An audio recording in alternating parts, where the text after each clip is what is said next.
संयुक्तं नित्यं ध्यायन्ति योगिनः कामदं मोक्षदं चैवोकाराय नमो नमः। अविरल शब्द घनुग्गा प्रक्षालति सकल भूतलमलकलंका मुनिगुरुपाशत तीर्था सरस्वती हरत नो दुर्गान् अज्ञानतिमिरान्धयानां ज्ञानाञ्जनशलाकया चक्षुरुन्मीलितं तस्मै श्रीगुरुवे नमः। परम गुरुभे नमः। परम्पराचार्य गुरुभे नमः। सकल कलश विध्वंसकं श्रेषां परिवर्धकं धर्म संबंधकं भक्त जीव मनः प्रतिबोधकारकामदं शास्त्रं श्री तत्वार्थ सूत्र जी नामधेयम् अस्य मूल ग्रंथ कर्तारा श्री सर्वज्ञ देवः उत्तर ग्रंथ कर्तारा श्री गणधर देवः प्रति गणधर देवः तेषां वचनोऽनुसारमासत् आचार्य प्रवर उमा स्वामी आचार्येण विष्णु मंगलम भगवान वीरो मंगलम गौतमो गणि मंगलम कुंद कुंदारी जैन धर्मोस्तु मंगलम सर्वमंगलमांगल्यम सर्वकल्याणकारकम प्रधानं सर्वधर्माणां जैनं जयतु शासनं मोक्षमार्गस्य नेतारं वेत्तारं कर्मभूभृतां ज्ञातारं विश्वतत्त्वानां वन्दे तद्गुणलब्धये। पंच परमेष्टि भगवान की जय। संत श्रोमणी आचार्य गुरुवर श्री विद्यासागर जी महाविराज की जय। परम पूज्य आचार्य श्री समय सागर जी महाराज की जय। 10वां अध्याय प्रश्न नंबर 388 सूत्र नंबर 1। पिछले 9 अध्यायों में 6 तत्वों का वर्णन पूर्ण हुआ। 7वां तत्व जो मोक्ष है इसका वर्णन यहाँ किया जाएगा। और मोक्ष केवल ज्ञान पूर्वक होता है, इसलिए केवल ज्ञान की उत्पत्ति का कारण क्या है तो यहाँ ये सूत्र में बताया जा रहा है। मोहक्षयात् ज्ञान दर्शना वर्णांतराय क्षयाच केवलम। Page number 388। मोहक्षयात् ज्ञान दर्शना वर्णांतराय क्षयाच केवलम।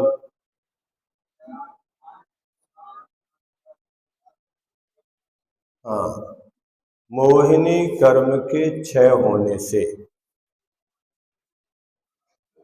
मोहिनी कर्म के क्षय होने से क्षीण मोह नाम के 12वें गुण स्थान के प्राप्त होने पर ज्ञानावरण, दर्शनावरण और अंतराय इन 3 कर्मों का एक साथ क्षय होने से केवल ज्ञान प्रकट होता है।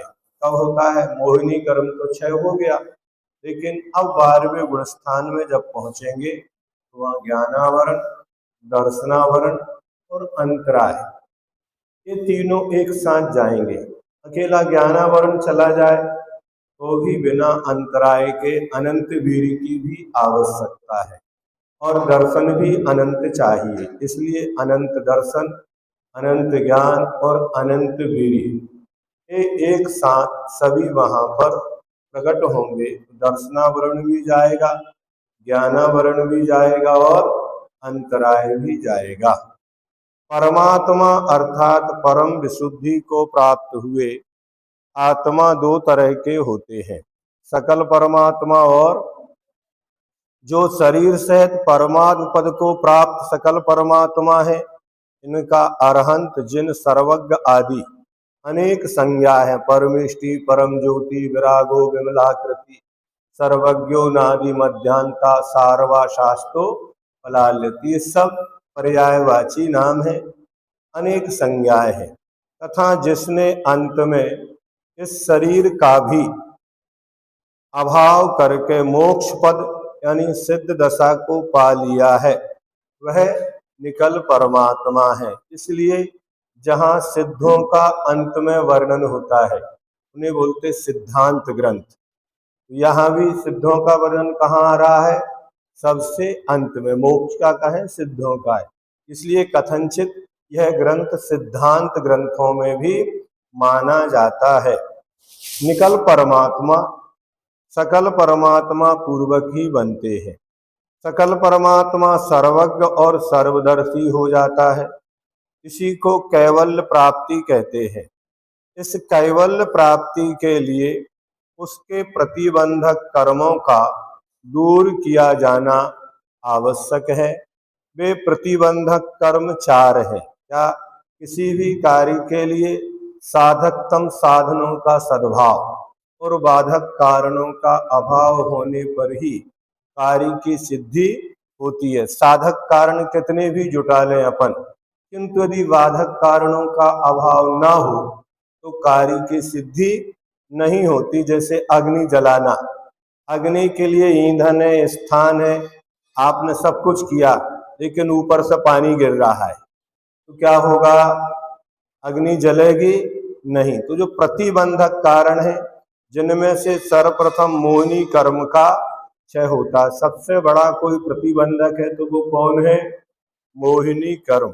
यद्यपि मोहिनी कर्म केवल अवस्था का सीधा प्रतिबंधक नहीं करता, परंतु इसके अभाव हुए बिना शेष कर्मों का अभाव नहीं होता। कुछ लोग सीधे सीधे सामने नहीं आते, लेकिन किसी न किसी दूसरे को लगा देते हैं तो करते। ऐसे ही मोहिनी कर्म सीधा प्रतिबंधक तो नहीं है, लेकिन फिर भी मोहिनी कर्म के कारण ही अनंत ज्ञान प्राप्त नहीं होता।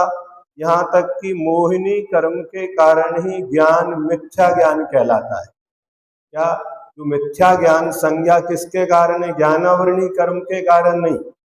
मिथ्या जो मोहिनी कर्म का भेद है, उसी के कारण जो 3 ज्ञान है, मति ज्ञान, श्रुत ज्ञान और अवधि ज्ञान, वो मिथ्या क्यों कहलाए? मोहिनी कर्म के कारण। इस प्रकार मोहिनी कर्म का अभाव हो जाने के बाद अंतर मुहूर्त में 3 कर्मों का नाश हो जाता। बस इतना ही काल लगता है।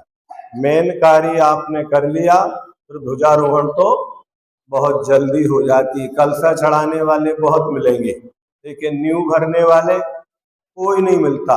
इसलिए जो 3 करण आदि हैं, ये सब क्या है?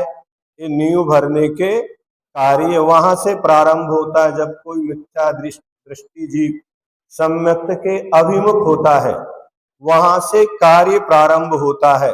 लेकिन कलशारोहण कहाँ होगा? 14वें गुण स्थान में जाकर तब केवल ज्ञान की प्राप्ति होती है।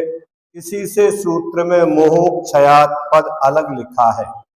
विशेष 4 घातिया कर्मों की 28, मोहिनी की 5 ज्ञानावरण, 9 दर्शनावरण, 5 अंतराय, ऐसे सब मिलाकर कितनी हुई? 47 प्रकृतियों को। और इनके साथ नरकायु, त्रैंचायु, देवायु 3, क्योंकि तद्भव मोक्षगामी के ये 3 आयु सत्ता में ही नहीं होती है। क्या? एकमात्र भुज्यमान मनुष्य आयु का सत्व पाया जाता है, 3 आयु इसके सत्ता में ही नहीं होती है। और पहले गुणस्थान में जिनकी वंद विच्युति होती है, ऐसी 16 प्रकृति, उनमें से 3 आयु कम कर दो तो 47 और 16 कितनी होती है? 63। चौकर्म 63 प्रकृति नाश, है ना? ऐसी 63 प्रकृतियों का नाश करके आत्मा केवल ज्ञान को प्राप्त कर अरहंत अवस्था को प्राप्त कर जीवन मुक्त परमात्मा बन जाता है। व्यवस्था नहीं, वहां अवस्था होना है ना? जो व्यवस्था लिखा है वो अवस्था है, उसको ठीक कर ले। वास्तव में तो 6 तो 60 प्रकृतियों का ही होता है। जो अभी आपसे कहा कि 3 आयु तो सत्ता में है ही नहीं, तो 6 कितनी का हुआ? 60 का। 3 आयु कर्म की प्रकृतियां पहले से ही सत्ता में नहीं होती है, अतः नाश कह दिया, क्योंकि अब वो कभी बंधेंगी नहीं। भविष्य में उन प्रकृतियों का बंध नहीं होगा, इसीलिए उनका भी घात यहाँ गिना जाएगा कि 63 प्रकृतियों को हमेशा हमेशा के लिए नष्ट कर दिया गया। केवल ज्ञानियों के 4 घातीय कर्मों के नाश ने अनंत चतुष्टय रूप 4 विशेष गुणों का प्रादुर्भाव होता है। अब 4 कर्म गए तो किनको प्रतिबंध कर रहे थे, घात कर रहे थे? वे अनुजीवी गुण, जिनको ये घातिया कर्म ढक के रखते हैं अपने बस में। तो मोहिनी के नाश से अनंत सुख किससे मिलता है? अनंत सुख में अगर कोई बाधक है तो कौन? वेदनी कर्म नहीं। कौन सा कर्म है? मोहिनी कर्म। अनंत सुख यानी छायक रूप सम्यक, और सम्यक ही सुख का कारण है। क्या अपन मानते हैं, लेकिन वास्तव में सच्चे सुख का कारण कौन है? ना सम्यक समम किंचित त्रय काले त्रिजगत्यपि श्रेयो श्रेयाश मिथ्यात् समम नान्यत अनुभृताम। इन शरीरधारियों के लिए संसार में अगर कोई मित्र है तो वह है सम्यक, और शत्रु अगर कोई है तो वो मिथ्यात। अपन शत्रु किसी दूसरे को मानते, वो मान्यता ही मिथ्यात है। मतलब अपन सांप को ही दूध पिलाते, क्या कि उससे हमारी रक्षा होगी, लेकिन वो सांप कभी आपकी रक्षा तो नहीं करेगा। ज्ञानावरणी के 6 से अनंत ज्ञान, दर्शनावरणी के 6 से अनंत दर्शन, और अंतराय के नाश से अनंत वीर्य। अंतरंग गुणों के विकास रूप तो सब केवली समान ही होते हैं। क्या? अंदर से चाहे सामान्य केवली हो, तीर्थंकर केवली हो, ये 4 चतुष्टय सभी के पास एक समान होते हैं, परंतु बाह्य कारणों की अपेक्षा उनमें भेद हो जाते हैं। इससे 10 प्रकार के केवली हैं। कितने प्रकार के? अंतरंग में देखेंगे तो केवल ज्ञान में कोई भी एक प्रदेश या एक अभिभाग का भी अंतर नहीं है, लेकिन बाहर से पंच कल्याण वाले तीर्थंकर केवली जो भरत और ऐरावत क्षेत्र में होते हैं, विदेह में भी होते हैं, लेकिन भरत ऐरावत में 5 कल्याण वाले ही होते हैं। 3 कल्याण वाले तीर्थंकर केवली, मतलब ग्रस्त अवस्था में किसी ने सम्यक दर्शन प्राप्त करके विदेह क्षेत्र में जहाँ एक पूर्व कोटि की आयु है वहां तीर्थंकर प्रकृति का बंध किया, तो उनके गर्भ और जन्म कल्याणक नहीं मनाए जाएंगे। लेकिन जब वो दीक्षा लेंगे तो भी एक कल्याण होगा, केवल ज्ञान होगा तो दूसरा कल्याणक, और मोक्ष होगा तो तीसरा कल्याणक।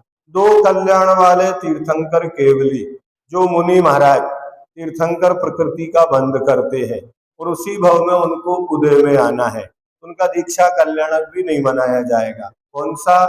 ज्ञान कल्याणक और मोक्ष कल्याणक। 2 कल्याण वाले केवली तीर्थंकर केवली। सातिशय केवली, ये तो 3 और 2 5 के साथ तीर्थंकर शब्द लगा रहेगा, ये सभी तीर्थंकर केवली ही कहलाएंगे। लेकिन सातिशय केवली जिन्होंने विशेष उपसर्ग आदि अथवा कुछ किया तो सामान्य से अतिशय सबके होते हैं। सामान्य केवली ये भी सामान्य सब में आएंगे।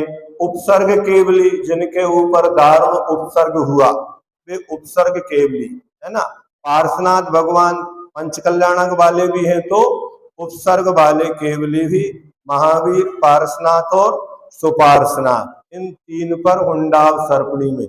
लेकिन हुंडाव सर्पणी के अलावा किन्हीं भी तीर्थंकरों पर उपसर्ग नहीं होता है। तो अन्य भी जो हुए उन पर भी, जैसे देशभूषण कुलभूषण महाराज हुए उनके ऊपर भी उपसर्ग हुआ, राम केवली हुए उनके ऊपर भी सीतेंद्र ने, वह भी उपसर्ग ही कहलाएगा, भले राग बस करे या देश बस है तो उपसर्ग ही। अपन मानते नहीं, वो तो राग पूर्वक किया। राग द्वेष से ज्यादा खतरनाक होता है। क्या? द्वेष तो 9वें गुण स्थान तक ही होता है, लेकिन राग 10वें गुण स्थान तक पाया जाता है। तो उपसर्ग केवली। अंतःकृत केवली अर्थात एक अंतर मुहूर्त आयु शेष बचे, उस समय केवल ज्ञान उत्पन्न हो और केवल ज्ञान के साथ ही क्या हो जाए, मोक्ष हो जाए। जैसे तीन पांडव अंतःकृत केवली हुए और मोक्ष चले गए। मूक केवली, जिनके केवल ज्ञान होने के बाद भी दिव्य ध्वनि नहीं गिरती है, क्योंकि वचन वर्गणाएं सीमित मिलती है, कोटा है एक जीव को एक जीवन में। अब उनको आपने कैसे खर्च कर लिया, अगर पहले ही खर्च कर लिया तो खाली जेब रहोगे, और उसको संभाल के खर्च करोगे। वचन वर्गणाएं, श्वासोच्छ्वास, ये भी सब कोटा होते हैं। आयु कर्म, इसका भी कोटा है। इनकी अगर सबकी उदीर्णा हो गई, आयु कर्म की उदीर्णा होगी तो अकाल में मरण होगा। श्वासोच्छ्वास की उदीर्णा हो जाएगी तो अकाल में मरण होगा। और यदि वचन वर्गणा हो गई तो केवल ज्ञान के बाद भी वे केवली जान तो सब रहे, लेकिन जैसे भगवान मंदिर में बैठे हैं वे वैसे ही बैठे रहेंगे। एक भी शब्द किसी को सुनने को उनका, लेकिन तीर्थंकर मूक केवली नहीं होते। क्या ये जो होंगे वो सामान्य केवली होंगे। अनुबद्ध केवली, एक केवली को मोक्ष हो, दूसरे को केवल ज्ञान हो जाए, वो कहते हैं अनुबद्ध केवली, है ना। जैसे भगवान महावीर को मोक्ष हुआ, गौतम स्वामी को मोक्ष हुआ, तो जम्बू स्वामी, सुधर्माचारी, ये अनुबद्ध केवली कहलाते। इसलिए तीन ही नहीं हुए, केवली तो 5 हुए, लेकिन अनुबद्ध केवली 3 ही हुए महावीर भगवान के बाद इस पंचम काल में। सतत केवली, केवली निरंतर बने रहे उसको बोलते सतत केवली। तो विदेश क्षेत्र में जो 4-20 में से 4 जगह तो, और सब में भी रहते, लेकिन तीर्थंकर एक एक मेरु संबंधी 4-4 तो विद्यमान तीर्थंकर केवली रहते, और वहां सतत केवली तो बने ही रहते हैं। ऐसे भगवान के समूह शरण में भी बहुत सारे केवली होते हैं क्या, और उनकी गंध कुटियां होती हैं, जहाँ भगवान की मंडप सभा है उससे बाहर जो स्तूप मंडप भूमि होती है, वहां उन केवलियों की गंध कुटी लगी रहती है। जीव की है केवल अरहंत अवस्था ही जीव मात्र का और विशेष रूप से मनुष्य मात्र का आदर्श रूप ध्येय है। अगर आदर्श किसी को बनाओ मनुष्य पर्याय में, तो किसको बनाओ, ये सर्वोत्कृष्ट आदर्श है।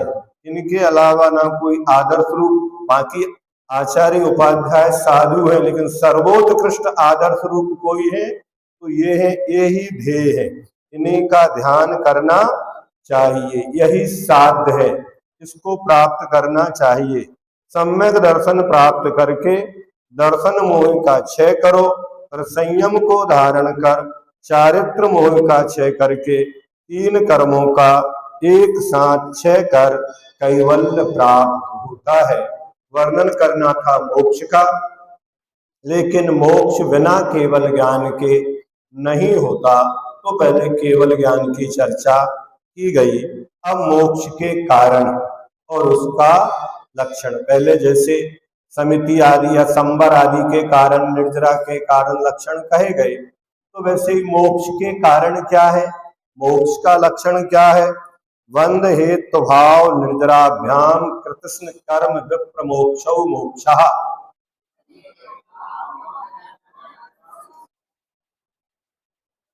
बंध हेतु भाव निर्जराभ्याम कृतस्न कर्म विप्र मोक्षौ मोक्षः।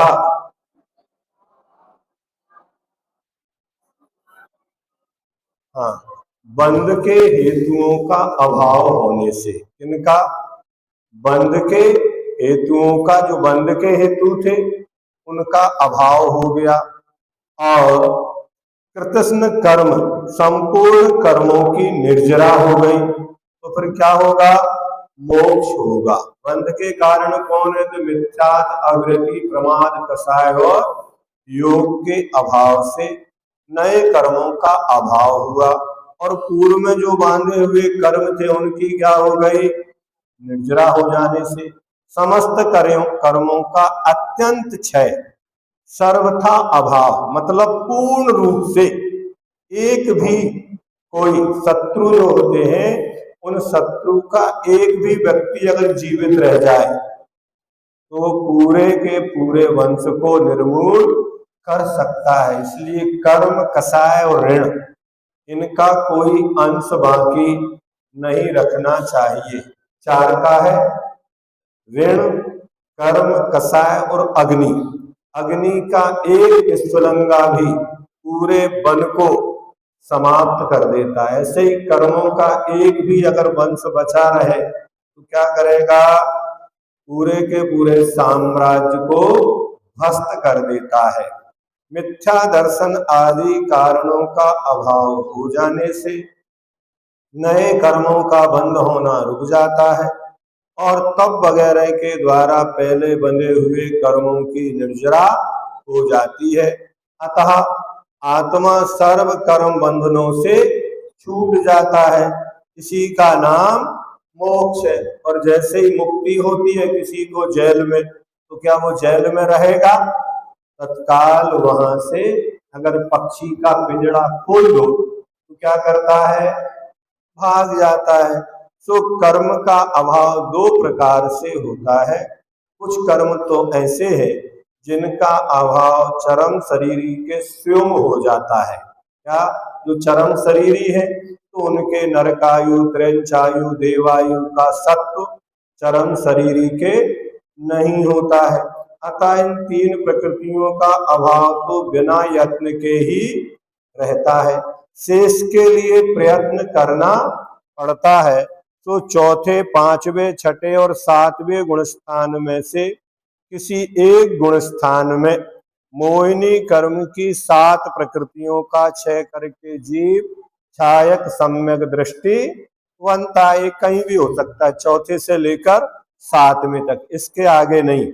आगे या तो छायक सम्यक दृष्टि जाएगा या द्वितीयोपम सम्यक्त वाला जाता है। उसके बाद छपक श्रेणी पर चढ़कर 9वें गुण स्थान में क्रम से 16, 8, 1, 1, 6, 1, 1, 1, इस प्रकार से कितनी हो गई?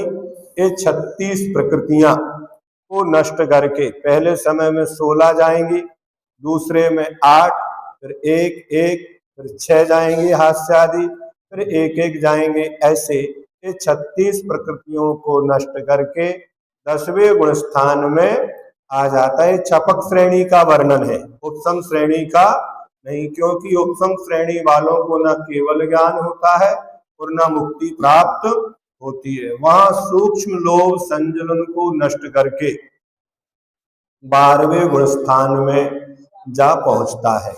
12वें में ज्ञानावरण की 5, दर्शनावरण की 6 और अंतराय की 5 प्रकृतियों को नष्ट करके केवली हो जाता है। इस तरह उसके 3, 7, 10, 36, 46 और 17, 53 प्रकृतियों का अभाव हो जाता है।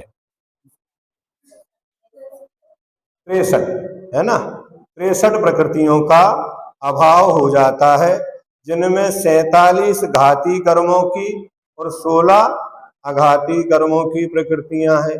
शेष 85 प्रकृतियां और रहती हैं केवल ज्ञान के बाद भी, जिनमें 72 प्रकृतियों का विनाश तो अयोग केवली नाम के 14वें गुण स्थान के उपांत समय में, अंत के जो निकट होता है उसको उपांत कहते। एक समय पहले मोक्ष होना है तो उपांत समय में, और 13 का विनाश उसी के अंतिम समय में करके उन 13 का नष्ट होना और मोक्ष जाना कोई समय भेद नहीं होता। एक ही समय में वो दोनों काम करके 7 राजू गमन करके सिद्धालय में पहुंच जाते हैं। अब मोक्ष हो गया। कुछ लोग कहते हैं मोक्ष में क्या करेंगे, वहां क्या क्या है क्या नहीं है। तो कौन से भाव वहां पर है और कौन से नहीं। अपने को मोक्ष तो चाहिए लेकिन फुर्सत वाला नहीं चाहिए, कुछ ना कुछ करने को मिले, लेकिन वहां तो शरीर ही नहीं है, इंद्रियां भी नहीं है, सोचने के लिए बड़े बोर होते होंगे वो तो, ऐसा लोग मानते होंगे। हाँ, इसलिए कुछ लोग मोक्ष नहीं चाहते। लेकिन ऐसा मोक्ष में रहने वाले भाव क्योंकि पूर्ण भावों का कभी अभाव नहीं होता है। औपसमकादि भगवत्वानाम च औपसमकादि भगवत्वानाम च हमने दूसरे अध्याय में 5 भावों का वर्णन पढ़ा था, ठीक है। तो वहां औपसमिक, क्षायोपसमिक, क्षायिक, औदिक और पारिणामिक। अब औपसमिक आदि भावों का तथा पारिणामिक भावों में से भव्यत्व भाव का मुक्त जीव के क्या हो जाता है, अभाव। क्योंकि मुक्त जो होते उनके अभव्यत्व पना तो होता ही नहीं है ना। एक ही होगा, दो में से या तो भव्य होंगे या अभव्य। अब वो भव्य भी नहीं बचे, उनका भव्य पना भी नहीं बचा। और जितने औपसमिक आदि भाव है, उपसमिक, चारित्र या सम्यक, उनका भी अभाव हो जाता है। और जितने क्षायोपसमिक भाव है उनका भी सबका अभाव। मात्र एक पारिणामिक भाव में जीवत्व भाव रहता है। उस जीवत्व के आश्रय से ही सभी भाव पाए जाते हैं। अगर जीवत्व पने का अभाव हो जाए तो फिर जीव का ही अभाव हो जाएगा। अन्य कई दर्शन है जो जीवत्व का भी अभाव मानते हैं, फिर वो जीव की उत्पत्ति भी मानते हैं।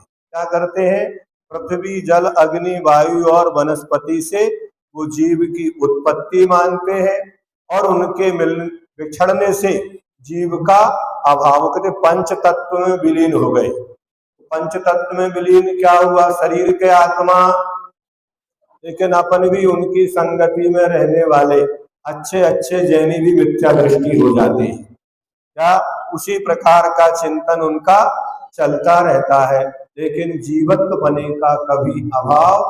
वो उस दर्शन में ज्ञान का भी अभाव मानते हैं। ज्ञान का अभाव ही मोक्ष है, क्योंकि सुख दुख का कारण वो किसको मानते, ज्ञान के लिए, तो ज्ञान का अभाव भी मानते। लेकिन जैन दर्शन ऐसा नहीं मानता। आशय यह है कि औपसमिक भाव, क्षायोपसमिक भाव, औदिक भाव तो पूरे नष्ट हो जाते हैं और पारिणामिक भावों में से अभगवत भाव तो मोक्षगामी जीव के पहले से ही नहीं होता। जीवत्व नाम का पारिणामिक भाव मुक्त अवस्था में भी रहता है, अतः केवल भव्यत्व का अभाव हो जाता है। अब ये तो अभाव है। अब कौन कौन से भाव रहने वाले हैं, अन्यत्र केवल सम्यक ज्ञान दर्शन सिद्धत्वेभ्या, अन्यत्र केवल सम्यक ज्ञान दर्शन सिद्धत्वेभ्या,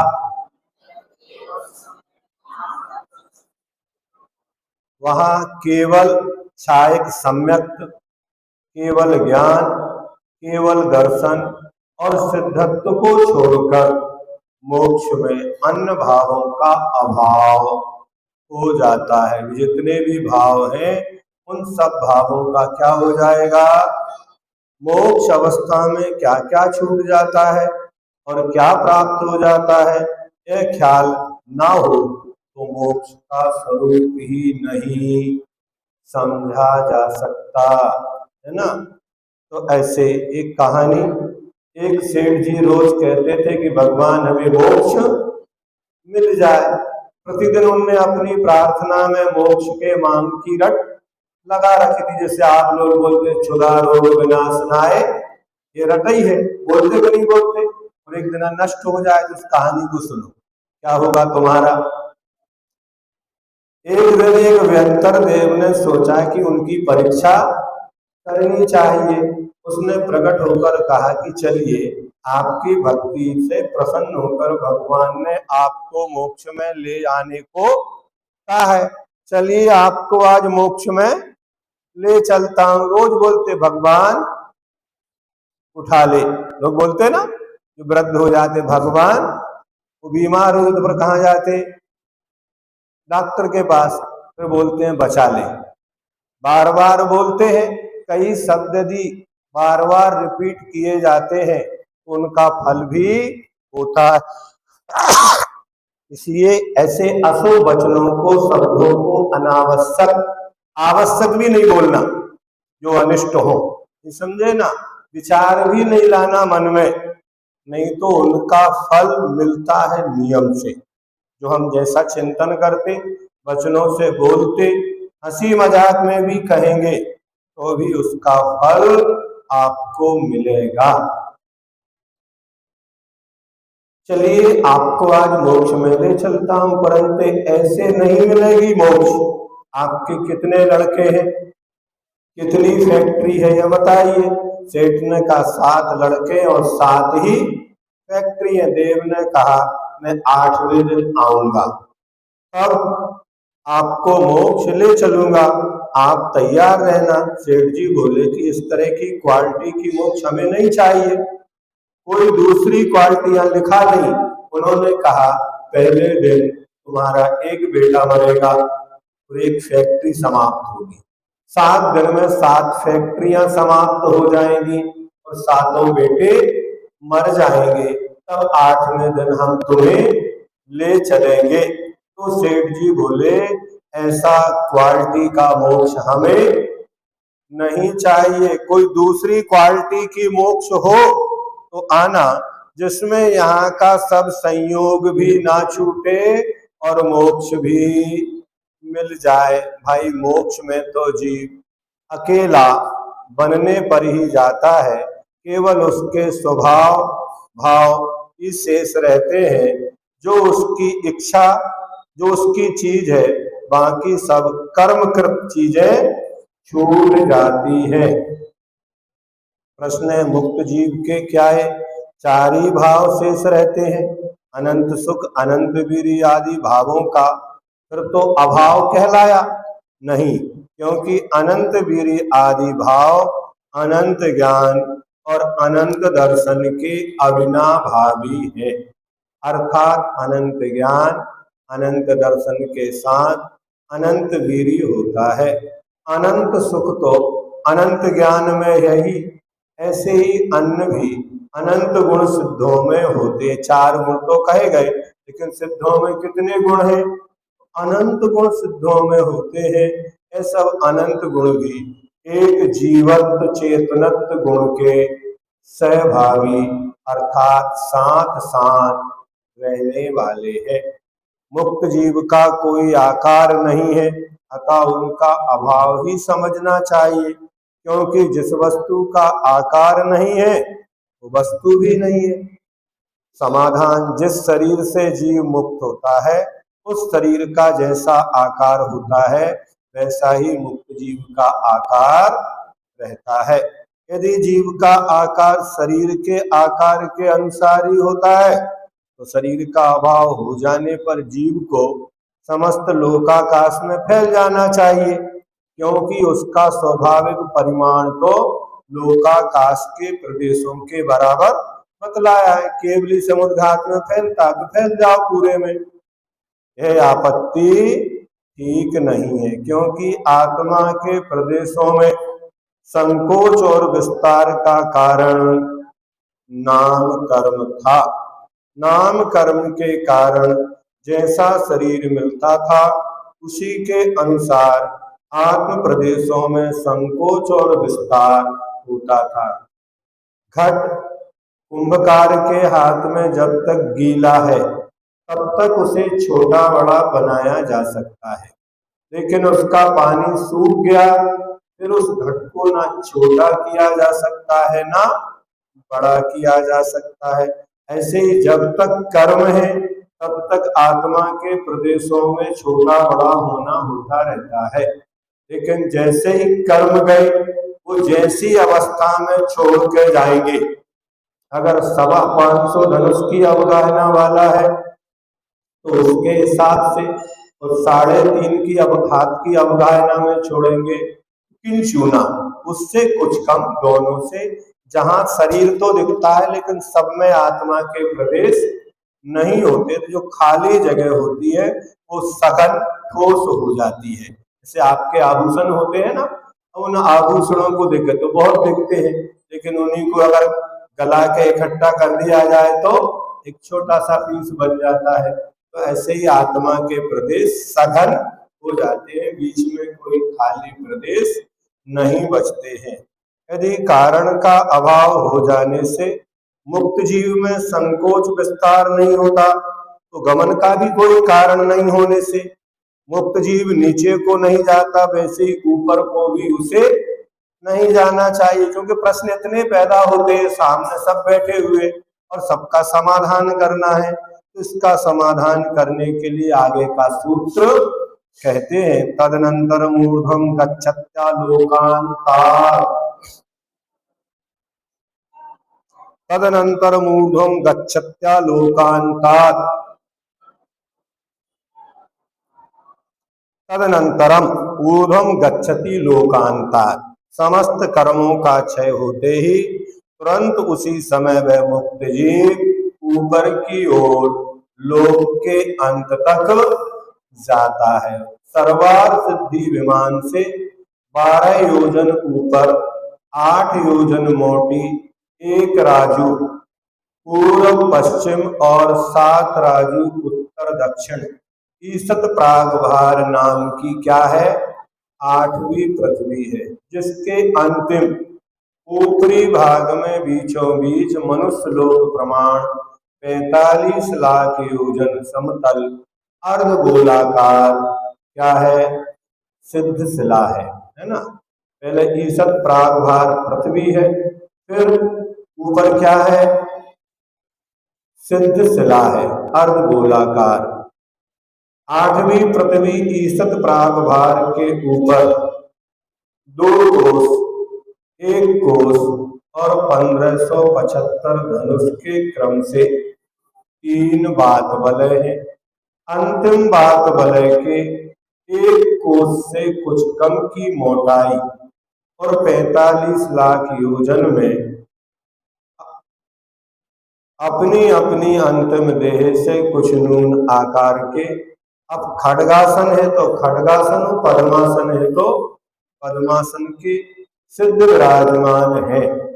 वे अरूपी तो हैं, लेकिन उनका आकार है, क्योंकि प्रदेशत्व गुण के कारण प्रत्येक द्रव्य का कोई ना कोई आकार होता है। इसलिए सिद्ध अरूपी है, लेकिन निराकार नहीं है। क्यों नहीं है? क्योंकि किसी सभी द्रव्यों का कोई ना कोई आकार अवश्य होता है। ये सामान्य गुण है सभी द्रव्यों में, तो किस आकार में रहेंगे? अगर पद्मासन से मोक्ष गए हैं तो पद्मासन के आकार में, खड्गासन से गए हैं तो खड्गासन के आकार में विराजमान है।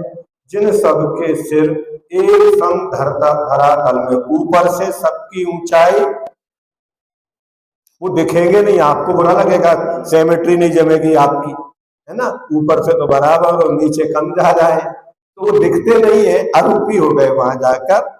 इसलिए केवल ज्ञान के द्वारा ही उन्हें जाना जाता है। अंश है क्या? दिखना ये बंद हो गया।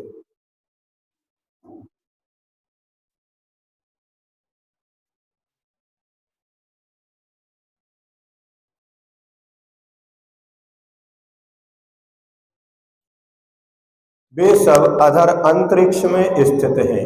मुक्त जीव के ऊर्ध्वगमन क्यों करते हैं? तो उसके भी 4 कारण हैं। इसके मुक्त जीव के ऊर्ध्वगमन में त्रियक क्यों नहीं जाते, नीचे क्यों नहीं जाते, ऊपर ही क्यों जाते, वहीं क्यों नहीं ठहर जाते, वहीं रह जाए। जब उनका कोई रूप ही नहीं है, किसी प्रकार से किसी को बाधा नहीं है, तो जहां मोक्ष हुआ वहीं रह जाए, सब में से करके पहाड़ पर पारसनाथ वहीं रुक जाते, क्या जाने की आवश्यकता थी, है ना। पूर्व प्रयोगा दसंगत्वाद बंध छेदात तथा गति परिणामाच।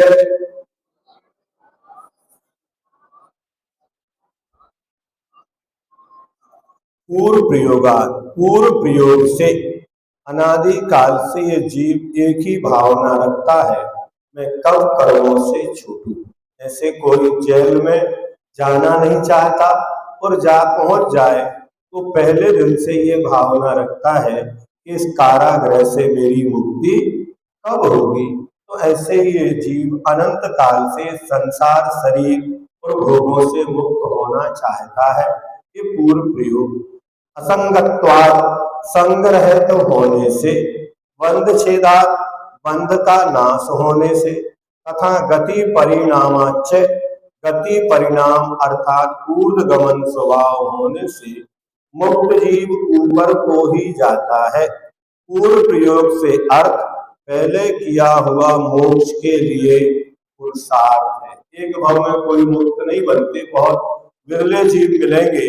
वर्धन कुमार जैसे 923 एक भाव मनुष्य बने, उसी भाव से मोक्ष चले गए। बाकी तो जीवों के अनंत भाव, भगवान महावीर की जीवन परिचय को देखे तो कितने भाव है। तो अनंत काल से इस जीव अनादि आलधन है, आज से नहीं है, और तब से ये प्रयत्नशील है, हर भाव में प्रयत्न करता है। तो ऊर्ध्वगमन स्वभाव में जो 4 कारण बताए उनको दृष्टांत के द्वारा समझाएंगे तो अच्छे से समझ में आएगा तो पूर्व प्रयोग क्या होता है ना।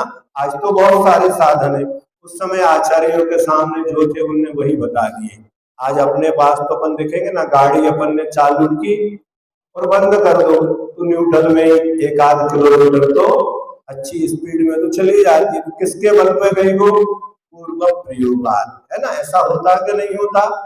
ऐसे ही अपन कोई काम कर रहे हैं, अपने संस्कार बन जाते। पंडित जी साहब उदाहरण देते, एक व्यक्ति की वो पारसमणि थी, अब वो खो गई पत्थरों के बीच में। अब उसने उठाया तो लोहा उससे लगाया और लगाया, हाँ लोहा है, सोना नहीं बना, फेंकता गया। अब आदत पड़ गई, अब वो फेंकता जा रहा है। किसको फेंक रहा है?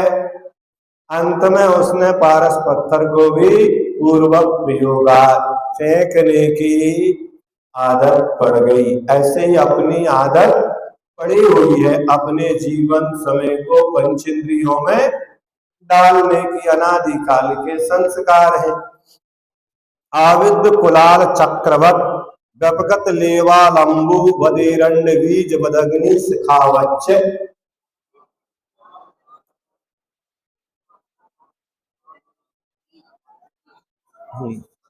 अब कुंभकारों ने भी तरक्की कर ली, अब ये भी घुमाते नहीं है, मोटर लग गई।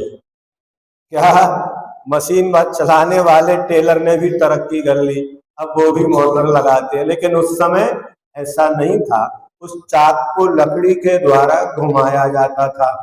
वो चाक जब स्पीड में घूमने लगता था तो कुंभकार अपने दोनों हाथ से उस मिट्टी को खटका आकार देते थे। अब वो कैसे घूम रहा है चाक? पूर्व प्रयोगात, पहले घुमा के छोड़ दिया। ऐसे जो साइकिल चलाते थे, पेडल तेज दिए और फिर रुक जाते थे। अब जो पहले पहले चलाते थे वो पेडल लगाने में ही लगे, लेकिन जो चलाना सीख गए वो पेडल दिए और आराम से साइकिल चल रही है। किसके बल पे चल रही है? पूर्व प्रयोगात, बराबर। तो आविद माने घुमाए हुए, कुलाल माने होता कुम्हार, चक्रवत चाक के समान, व्यपगत लेप आलावुवत, व्यपगत माने पृथक हो गया है मिट्टी का लेप, अलावु तुम्बी फल, तुम्बी तैरने की वत तरह, समान अर्थात पृथक हो गया है मिट्टी का लेप जिससे, ऐसे तुम्बी के समान, और एरंड बीजवत, एरंड बीज के समान। मुक्त जीव कुम्हार द्वारा घुमाए हुए चाक की तरह पूर्व प्रयोग से लेप दूर हो चुका है जिसका, ऐसे तुम्बी की तरह संग्रहित होने से और एरंड के बीज की तरह वंदन रहित होने से और अग्नि की शिखा लो की तरह ऊर्ध्वगमन स्वभाव से ऊपर को गमन करता है। जैसे पूर्व प्रयोग का उदाहरण, पूर्व का अर्थ है पूर्व संस्कार से प्राप्त हुआ वेग। वह इस प्रकार है जैसे कुम्हार हाथ में डंडा लेकर उसे चाक पर रखकर घुमाता है तो चाक घूमने लगता है, उसके बाद कुम्हार डंडे को हटा लेता है, फिर भी चाक जब तक उसमें पुराना संस्कार रहता है वह घूमता है।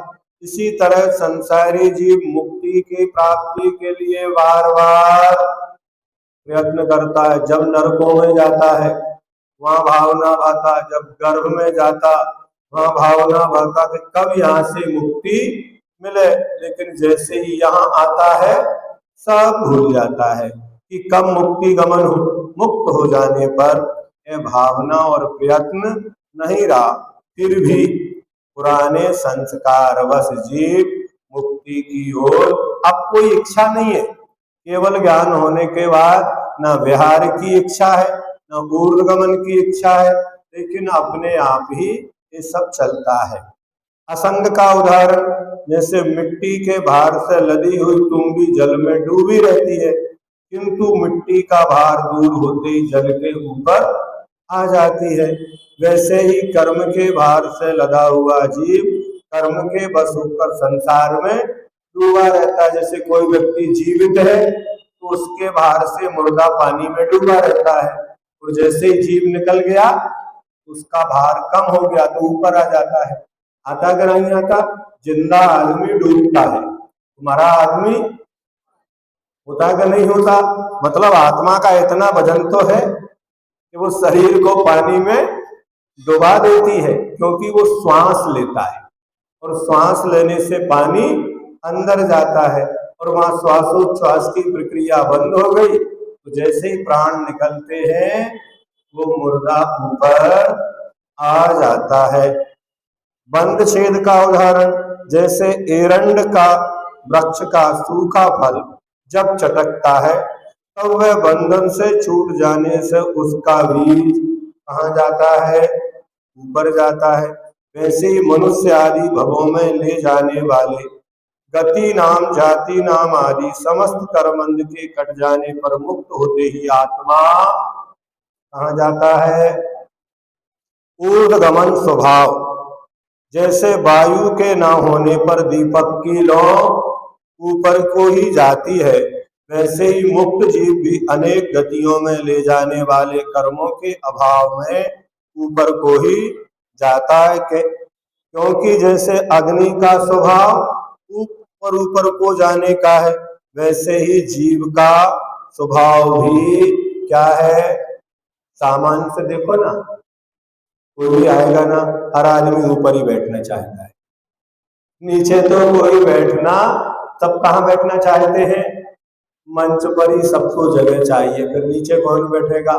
सबको सिंहासन चाहिए, पद चाहिए। क्यों? ऊर्ध्वगमन स्वभाव है, हम तरक्की चाहते हैं तो आपको ऊर्ध्वगमन चाहिए, तो सिद्ध बन जाओ, फिर आपको नीचे वहां ऊपर से सब एक समान होते हैं। नीचे भले अलग अलग दिखे लेकिन ऊपर से सब एक समान है। अब प्रश्न है कि जब जीव का स्वभाव ऊर्ध्वगमन है तो फिर मुक्त जीव लोक के अंत में ही क्यों ठहर गया?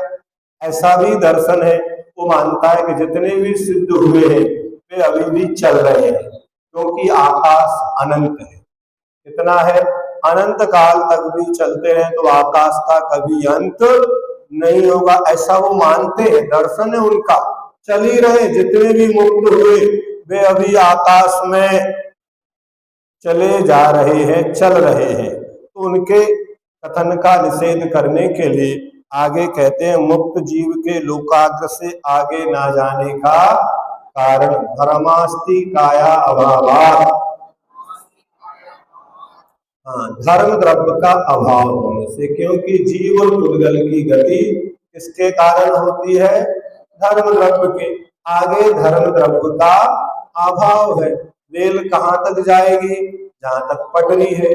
नाव कहाँ तक जाएगी? जहां तक पानी है। अब पानी नहीं है तो नाव आगे नहीं जाएगी, पटरी नहीं है तो ट्रेन आगे नहीं जाएगी। तो धर्म द्रव्य का अभाव होने से मुक्त जीव लोकाग्र के आगे नहीं जाते, क्योंकि जीव और पुद्गलों का गमन धर्म द्रव्य की सहायता से ही होता है, और लोग अलोकाकाश में धर्म द्रव्य का अभाव है। अब हम नीचे का सूत्र पढ़ेंगे क्योंकि आपका समय हो जाएगा। आज इसको अगर पूरा कर लेंगे अधूरा नहीं छूटेगा कोई ग्रंथ।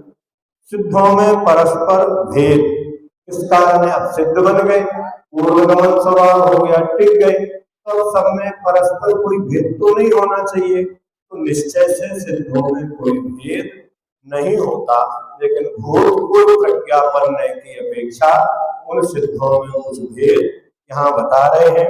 क्षेत्र काल गति लिंग तीर्थ चारित्र प्रत्येक बुद्ध बोध ज्ञानावगायनंतर संख्यात बहुता साध्या।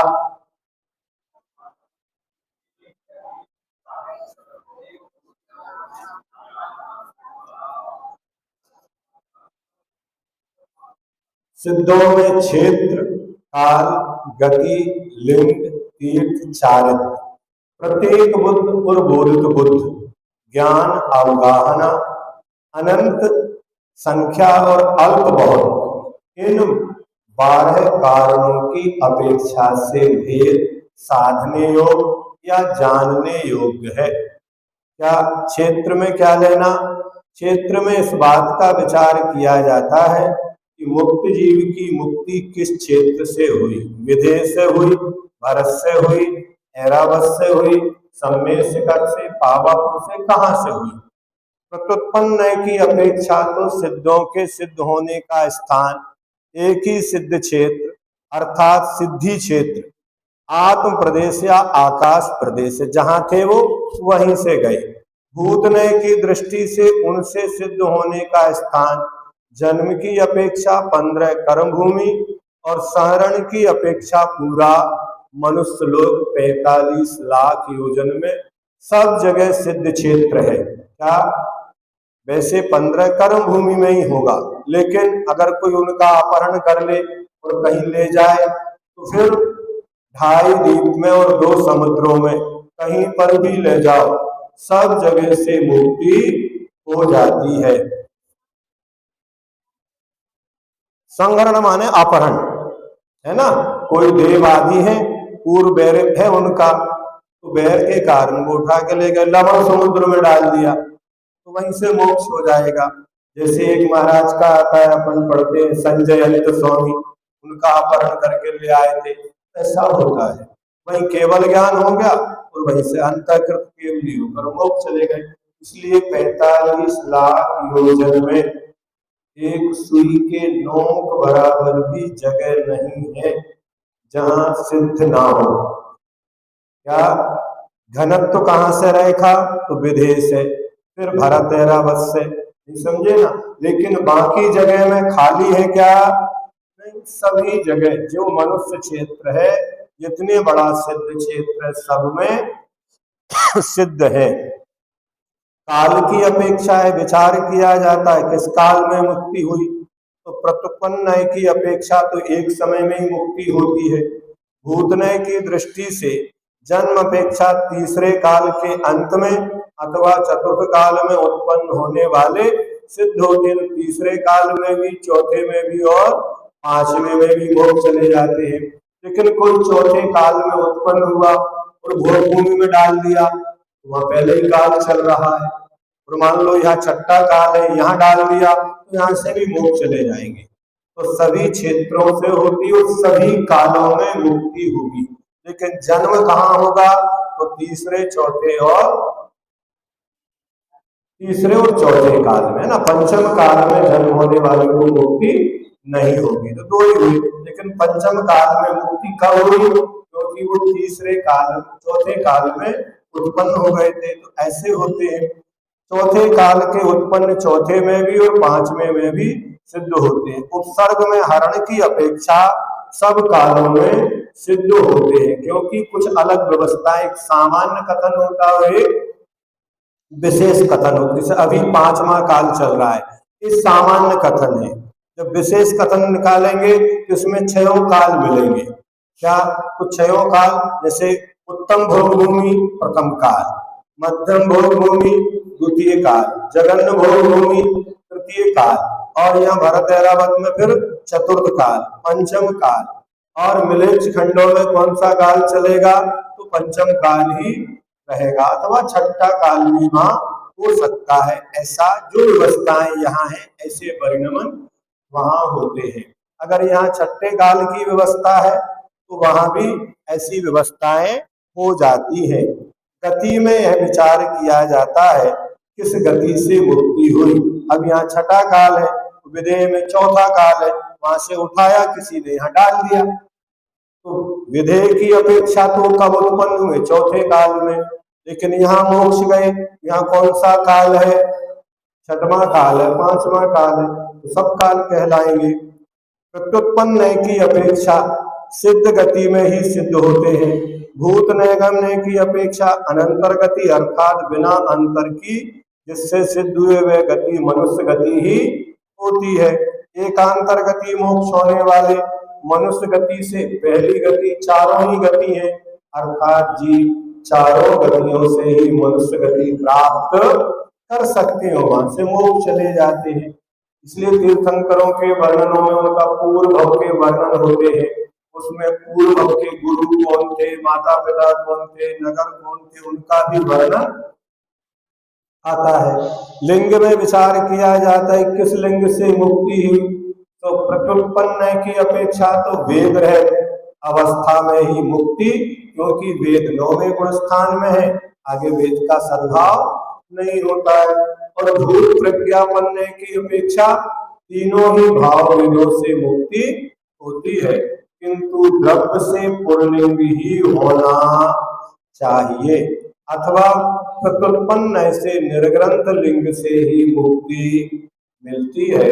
और भूत प्रज्ञापन्न के से सग्रंथ लिंग से भी मुक्ति मिलती है। तीर्थ की अपेक्षा तीर्थंकरों के काल में मोक्ष होते हैं सभी तीर्थंकरों के काल में, किंतु तीर्थंकरों के अभाव में भी उनका सद्भाव ना हो तो ही मोक्ष चले जाते हैं, ऐसा विचार करें। चारित्र की अपेक्षा यथाख्यात चारित्र से और भूतपूर्व की अपेक्षा सभी चारित्रों से मुक्ति होती है। प्रत्येक बुद्ध और बोधित बुद्ध जो स्वयंभू होते हैं वे प्रत्येक बुद्ध कहलाते हैं, और जो स्वयंभू नहीं होते वे बोधित बुद्ध कहलाते हैं। किसी का उपदेश तीर्थंकर स्वयं बुद्ध कहलाते हैं, जिन्हें प्रत्येक बुद्ध कहा जाता है, और सामान्य जितने भी होते हैं वह बोधित बुद्ध कहलाते हैं। ज्ञान वर्तमान में केवल ज्ञान से ही मुक्ति होती है, लेकिन भूतपूर्व की अपेक्षा चारों पांचों ज्ञान से मुक्ति हो जाती है। अवगाहना उत्कृष्ट से 525 धनुष और जगन से 3.5 हाथ से होती है। अंतर अगर लगातार मुक्त हो तो कितने प्राप्त करेंगे? 1 2 3 4, तो 6 महीने तक कोई भी मोक्ष ना जाए और अंतिम 8 समय में पूरे 608 चले जाए, तो ऐसा इनका अंतर होता। संख्या एक समय में कम से कम एक जीव मोक्ष जाता है और अधिक से अधिक 18 नहीं 108 है ना, इसमें कुछ गलत है। मध्य के अनेक विकल्प हैं, अल्प बहुत क्षेत्र की अपेक्षा है सब में लगाना। अब ये पूरी 12 बातें पढ़ी अपन ने, ये 12 सब में अल्प बहुत क्षेत्र से, काल से, द्रव्य से, किस से, उसको आप पढ़ लेना और आपका समय पूर्ण हुआ, ग्रंथ पूर्ण हुआ।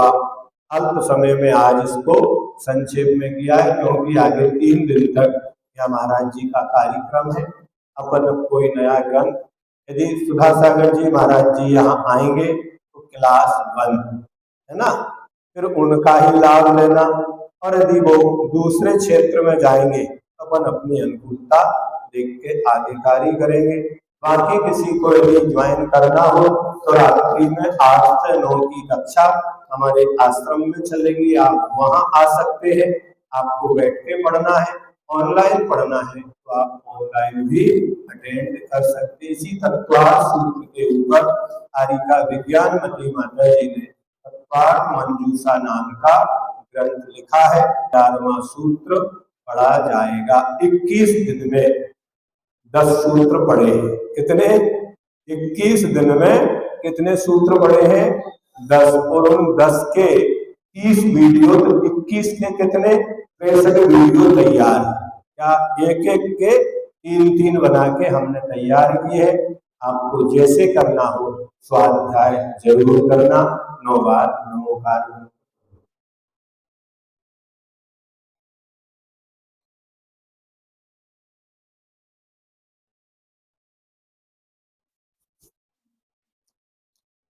जावानी के ज्ञान ते सूझे लो कालो, सोवानी मस्तक लो सदा की तुम लो।